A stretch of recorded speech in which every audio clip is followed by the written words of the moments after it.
21 লাষ্টৰ প্ৰায় বুলি ক'ব পাৰি। গুৱাহাটীত পূৰবী বুলি এজনী বাৰেকৰ নিচিনা তাই মাতি পঠিয়াই দিলে যে ঘৰত থকাতকৈ গুৱাহাটীলৈ গুচি আহিলে মোৰ লগতে থাকিবি কাম বন কৰিবি। তেনেকৈ বুলি পঠিয়াই দিয়াহে মই কিন্তু এবাৰো গুৱাহাটীলৈ যোৱা নহ'ল। ক'ত কি কৰিছে কি নাই কৰা মই সেইবোৰ বিশেষকৈ নাজানো।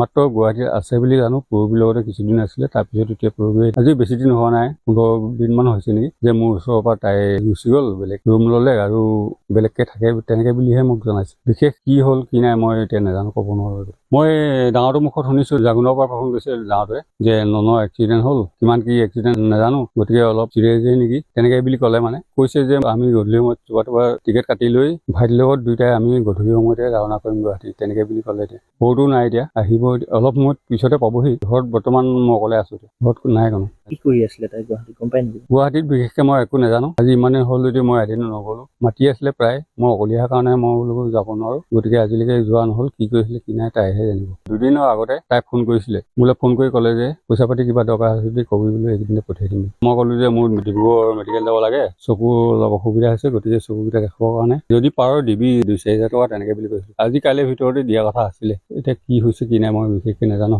এতিয়া খবৰ পাইছোঁ।